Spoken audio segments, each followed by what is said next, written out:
Hey y'all, good morning. Welcome back to the channel. It's your boy Dylan, and we are doing this. We're bringing the truck back. We are on 24 eastbound, stuck in traffic. It looks like there's an accident or something. I'm not even on the other side of Nashville yet, so just thought I'd make this quick video. We're either not moving or we're moving at like 5 miles an hour. And then like we sit for like 5 minutes. So woke up feeling all right. I didn't get a lot of sleep though. I only got like 4 hours of sleep. This morning was kind of rough because I go out and I start the truck and I let it run and all that, and I kind of check it over. And heading out, we went to go leave. Like I said, I got my fiance following me, or she's actually in front of me right now because of traffic.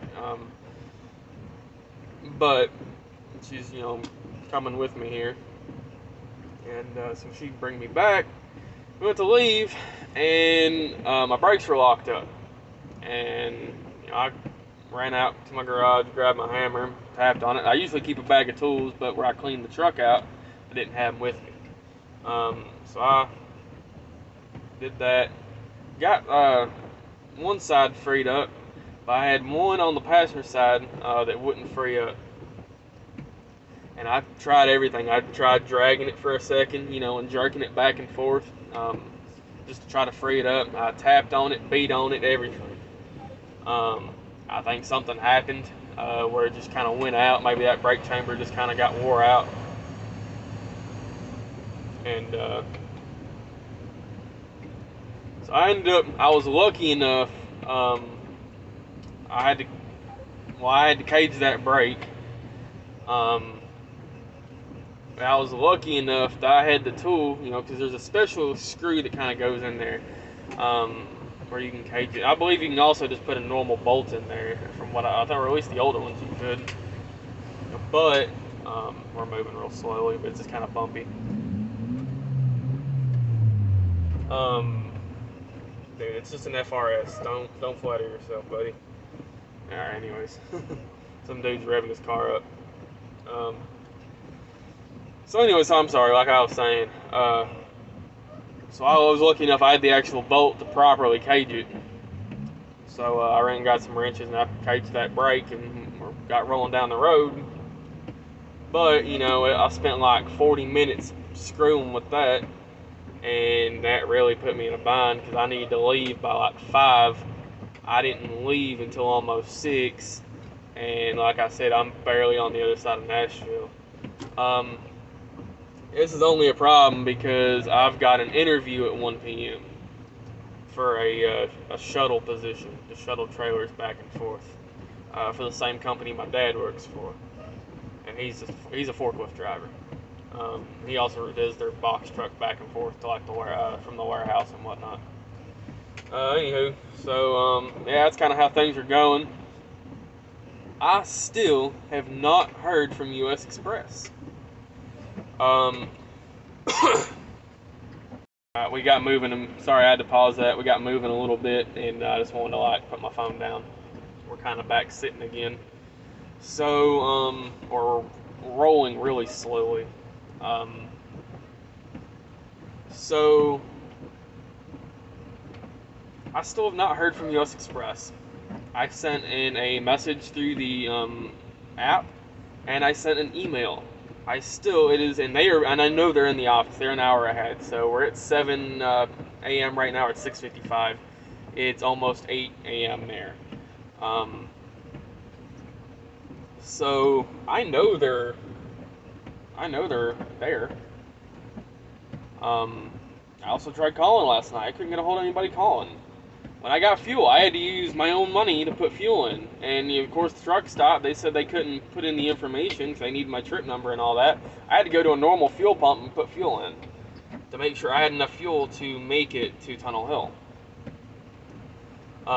Fine, that's whatever. I really don't give a shit. But it really irks me that I haven't heard back from them. I think there's no excuse for that. Why did somebody on the night shift not message me back? I know my fleet manager's in the office now. I know and this woman whose name is Kelsey. Apparently, and I think I said yesterday she was from HR, and I apologize, I was wrong. I thought she was from HR. She was actually my fleet manager's boss. She's the um, fleet operations manager. So she's my fleet manager's boss. And I'm going to kind of talk more on what got said to my parents. I talked to my mom more now once she woke up and she was awake. And so here's kind of what happened. They call my parents. I missed one phone call from them. One phone call. And two emails. And this all was within 1 hour. So it wasn't like they'd been emailing me all day and for a couple days and I didn't get a hold of them. This was one day after I'd been trying to get a hold of them since Friday. They called my mom, or called my emergency contact, which was my parents, and demanded to know they want to talk to John. They needed to talk to John immediately. My mom says, John's asleep. He works nights. Again, my dad's name is John. My name is John. Everyone that knows me knows I go by Dylan. I just go by John at work because it's easier because, the way they put things in the system and how people normally go by their first name. Again, just speaking on that again. So she thought they were talking about my dad. They did not, when they called, they did not say, this is so-and-so from US Xpress. We're looking for John Murphy. They said, we need to speak with John. Hello? We need to speak with John. Like I said, my mom explained that, John works, he's asleep, he works nights. His wife, can I take a message? What do you mean he works nights? He works night shift. Where's our truck?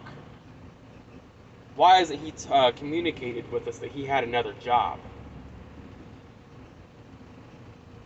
And kind of went on and on, was very rude, very snappy. Again, still at no point ever said, I'm from US Xpress. And kind of went on and on. My mom finally just woke my dad up and said, John, somebody's on the phone for you, and I don't know who it is. And my dad took it and started chewing my dad up one side down the other. Why haven't you contacted us? Why haven't you let us know what's going on? And what do you mean you have another job? Where is our truck? And my dad's like, what are you talking about? I don't know what you're talking about. And kind of kept going on and on. My mom, or my dad, finally just gave the phone back, and my mom said, I'm going back to bed. I don't know who these people are. And proceeded to continually get in my mom's ass. My mom finally realized, hold on, I think you're talking about my son. You just said John. I thought you were calling. This is our house. John, my son, no longer lives with us. I thought you were talking about my husband. You just called asking for John. And she said, I don't believe you. My mom said, I don't care if you believe me or not. Well, we're going to get the police involved, and we're going to send the police to your house looking for our truck. My mom said, all right, that's fine. I'll relay the message to my son and let him know to get a hold of you guys. My mom said, I'm getting off the phone. And there's a little bit more to that conversation. I'm just kind of that's kind of irrelevant. It's more of they're just kind of being very rude and unprofessional to my parents. And there's a little bit, my mom said she can't really remember what exactly some things got said because she was asleep. Again, my parents were not shift. So I really just don't appreciate US Xpress talking to my parents that way. And we only were able to figure out it was US Xpress because of what got said. And again, like I said yesterday in the videos yesterday, it really aggravates me because they know where the truck's at. I can look on the app and see where the truck's at within 50 feet of where or it's accurate within 50 feet. I can look on it and it was like right nearly next to where the truck really was, you know. I know that, so the thing has a freaking GPS in it. They act like they don't know where the damn truck's at. And they acted like I hadn't spoke with them. Again, if I knew how to edit these videos, and I'm gonna maybe try to learn, because I know a lot of people do it, you know, so it can't be that hard. But if I could figure it out, you know, now I'd show you guys the emails that, you know, I've sent back and forth, trying to get a hold of them and speaking with them. And this lady acts like they haven't heard from me in weeks. So, and like I said, I've worded a pretty strong email to this Kelsey lady, who I imagine who called my parents, or my emergency contact. Again, my emergency contact was my parents. So yeah, that's a little update. We're barely cruising along here in traffic. I'm getting really nervous. Like I said, I have an interview at 1, and we're really kind of running late. We got tow trucks coming up here on the scene, though, and it looks like we're finally moving a little bit more. So I'm going to end this video. I will definitely keep you guys updated more on what happens. So yeah. Like I said, I'm going to end this video. We're starting to move a little bit, and I don't want to be on my phone too much this whole time. We've not been moving at 5 miles an hour, if we've been moving at all. So, yeah. Anyways, y'all have a good day. Again, I'll keep you guys updated and make another video later on how this all went. And maybe I'll probably do it after the interview, and I'll let y'all know how that goes too. So I appreciate all those who watch my videos. I noticed I got a couple of new subscribers, and I had a few people watch the videos I've already posted since last night. So that's really cool, and I hope I help somebody out. And again, I am very surprised at how US Xpress all of a sudden kind of flipped a switch once I kind of was like, I think I'm gonna turn the truck back in. Anyways, y'all have a good day, and I'll update y'all later. Peace out, y'all.